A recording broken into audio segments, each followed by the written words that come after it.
Bismillahirrahmanirrahim. Assalamualaikum warahmatullahi wabarakatuh. Teman-teman sekalian, salam sehat dan salam sejahtera bagi kita sekalian. Hari ini saya coba tayangkan kegiatan saya mengantar anak kami di sekolah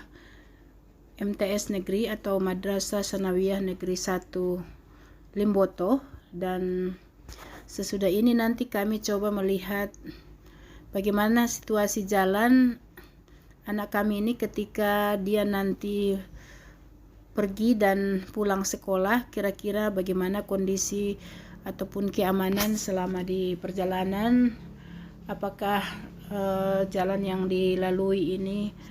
gimana kondisi kecepatan ataupun gimana waktu yang dia bisa tempuh dari sekolah ke rumah. Kami coba sesudah ini, kami sudah di jalan balik ya dari sekolah, dan alhamdulillah sekali ini jalan yang dia lalui nanti sepulang sekolah ini memang terlihat sekali teman-teman, ini masih melalui jalan pesawahan ya, dan di jalan pesawahan ini memang suasana masih terasa sunyi ya, masih terasa sepi. Jadi apalagi ini kami baliknya masih sekitar jam 7.30 pagi. Jadi begitu terasa udara di sini juga masih dingin, dan memang satu kekhawatiran kami ini bila tidak diantar jemput ke sekolah, dia mengambil alternatif jalan kendaraan sendiri. Ada hal-hal yang kami khawatirkan bila ia tidak betul mengenal jalan pulang ini, yang jalan balik ke rumah, dan jarak dari sekolah ke rumah memang cukup jauh. Dia kurang lebih sekitar 4 sampai dengan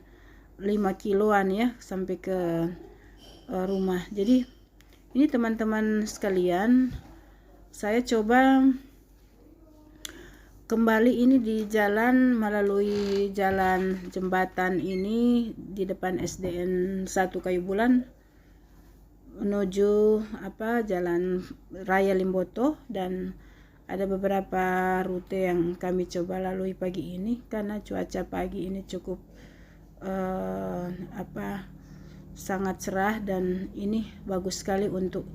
kita perjalanan pagi sambil melihat situasi terkini di Kabupaten Gorontalo khususnya, karena memang di masa pandemi ini aktivitas warga lebih lambat dibandingkan dengan masa-masa sebelum pandemi. Dan ini memang terasa di semua sektor karena kita semua diharapkan untuk terus mematuhi dan menegakkan protokol kesehatan, sehingga apapun yang kita laksanakan harus semua diawali dengan menyiapkan perangkat seperti membawa masker, membawa hand sanitizer, dan tentu saja kalau kita yang waktunya berlangsung lama di waktu kerja, maka harus membawa perlengkapan sholat ataupun perlengkapan ibadah sendiri dan tidak pinjam-meminjam dengan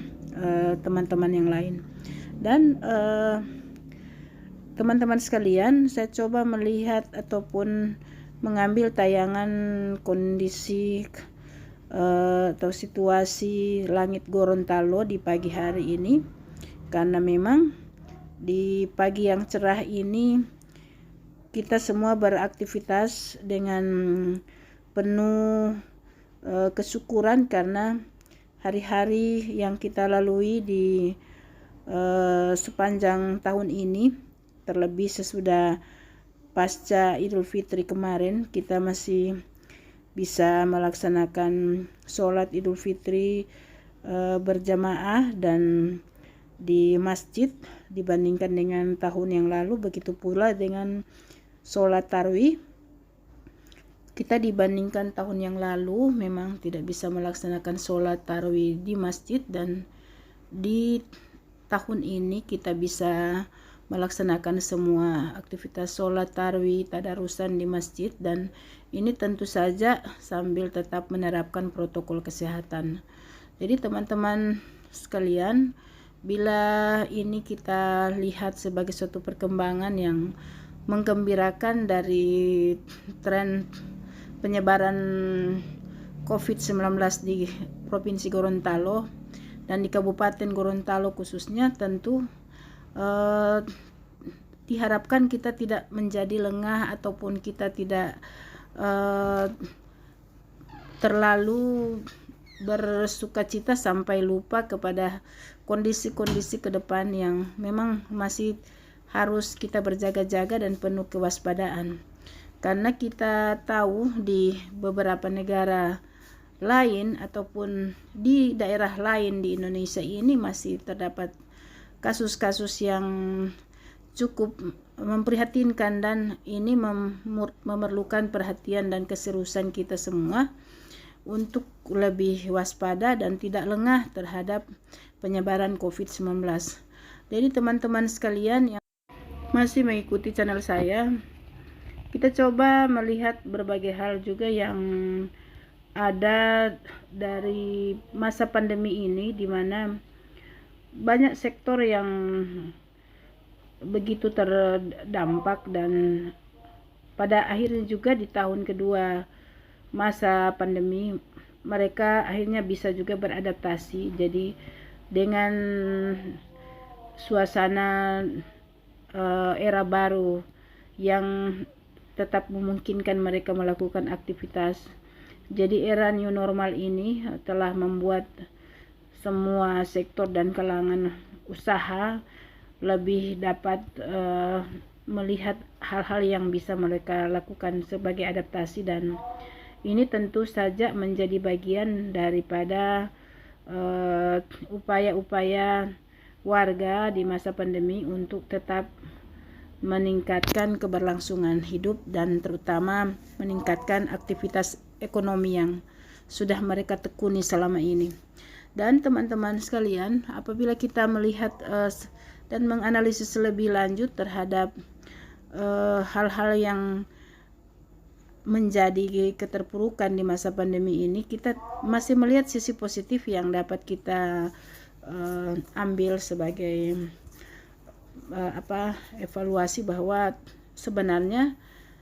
begitu banyak juga sektor yang tiba-tiba saja bermunculan untuk mendapatkan keuntungan dari masa pandemi yang sedang berlangsung ini. Apabila kita melihat ini, kita mendapatkan gambaran bahwa di sana sini misalnya untuk mereka yang berusaha sebagai penjual pot bunga misalnya ataupun sebagai penjual tanaman hias, tiba-tiba saja mereka di masa pandemi ini memiliki peningkatan pendapatan yang cukup signifikan ya, diakibatkan masyarakat ataupun warga yang berdiam lama di rumah dan mencari kesibukan tambahan. Kesibukan plus ini membuat warga untuk berlomba-lomba memperbaiki ataupun memberikan keindahan lingkungan rumah, tanaman, penataan taman dan sebagainya, dan ini membuat mereka sebagai pebisnis di usaha tanaman hias turut juga merasakan dampak yang cukup menguntungkan, karena warga yang di masa pandemi tetap berada di rumah dan menginginkan untuk melakukan perawatan ataupun penanaman, melakukan hal-hal yang dapat memberikan keindahan ataupun keasrian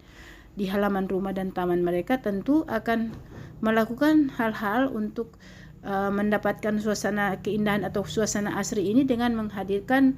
tanaman hias ataupun membeli pot bunga. Dan ini begitu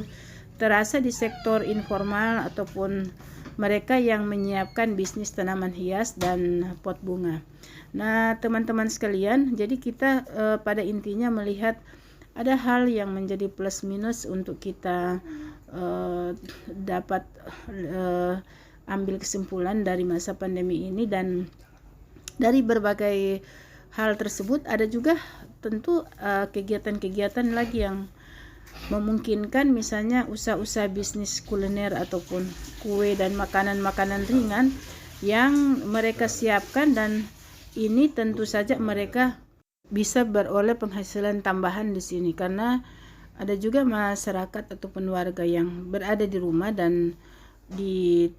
situasi seperti itu mereka menginginkan untuk lebih baik menikmati kuliner di rumah daripada mereka harus ke tempat-tempat kerumunan, ke rumah makan ataupun restoran, ke tempat-tempat umum untuk sekedar duduk-duduk mencari kuliner. Lebih baik mereka memesan ini secara online ataupun mendapatkan makanan ataupun minuman ini mereka peroleh secara online untuk dinikmati di rumah. Nah, itu beberapa bisnis yang kita lihat di masa pandemi ini bertumbuh seperti jamur, dan harus kita berikan apresiasi, karena bagaimanapun di tengah-tengah masa-masa sulit ini, di tengah-tengah keterpurukan lah bisa dikatakan dengan hal penyebaran penyakit ini, tiba-tiba masyarakat juga tetap mengambil langkah-langkah ataupun prakarsa inisiatif yang memungkinkan mereka tetap bisa melakukan aktivitas ekonomi. Jadi teman-teman sekalian yang masih mengikuti channel saya, dari perjalanan saya ini sepanjang Jalan Raya Limboto melewati jalur Gorontalo Outer Ring Road menuju Bolota ini, saya dan teman-teman sekalian mungkin bisa share pengalaman tentang hal-hal yang apa bisa kita lakukan dan kita evaluasi bersama berkaitan dengan masa pandemi yang sudah